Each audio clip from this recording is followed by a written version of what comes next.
మనం ఏది ఇస్తామో దేవుడు మనకు అది తిరిగి ఇస్తాడంటే ఏమో అనుకున్నా కానీ ఇదిగోండి నేను దేవుళ్ళ పట్టాలు అందరికీ ఇస్తా కదా. సో మా చెల్లి మా మరిది నాకు ఇది గిఫ్ట్గా తీసుకొచ్చారు. సో ఇది వచ్చి ఆశాపురాలో తీసుకున్నారు. ఇంతకీ ఫ్రేమ్ ఎలా ఉందో కామెంట్ చేయండి. ముందుగా మన వీడియోకి ఒక లైక్ ఇవ్వండి. నేను ఎవరి ఇంట్లో ఫంక్షన్ అయినా మ్యాక్సిమం సిల్వర్ ఐటమ్స్ ఇవ్వడానికే ఇష్టపడతానండి. ఎందుకంటే సిల్వర్ అనేది వాళ్ళు వాడిన నాళ్ళు వాడి తర్వాత వాళ్ళు రీప్లేస్ చేస్తే వాళ్ళకి ఒక 70% అమౌంట్ వస్తుంది. వాళ్ళు అప్పుడు నచ్చిన ఐటెం కొనుక్కుంటారు కదా అనే ఫీలింగ్ అనమాట నాకు. సో ఈ విషయంలో నేను ఆలోచించింది కరెక్టేనంటారా? కామెంట్ చేయండి.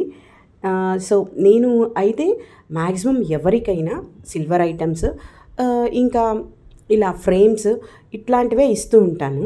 సో నేనైతే పర్సనల్గా నేను కొనుక్కోలేకపోయాను, అందరికీ ఇచ్చాను. కానీ మా ఇంట్లో అంటే నేను దేవుడి మందిరం మార్చేది ఉంది. సో మార్చినప్పుడు ఒక్కసారి తీసుకుందామని చెప్పేసి నేను ఇంకా అప్పుడు నేను కావాల్సినట్టు నా మందిరానికి తగ్గట్టు ఒక్కసారి అన్నీ చేపించుకుందామని చెప్పేసి అనుకున్నాను అనమాట. సో ఇక అందుకని చెప్పి తీసుకోలేదు. బట్ అనుకోకుండా మా ఇంటికి ఆ సత్యనారాయణ స్వామి ఇలా వచ్చేసారు. సో నాకైతే చాలా హ్యాపీగా ఉంది.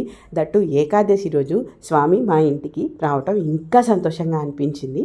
అయితే మా కజిన్ ఫోన్ చేసి వదిన ఎక్కడ తీసుకోమంటారు అంటే ఇట్లా మేమైతే ఎప్పుడు సిల్వర్ ఆశాపురాలో తీసుకుంటామండి. జైహింద్ కాంప్లెక్స్లో ఉంటుంది షాపు.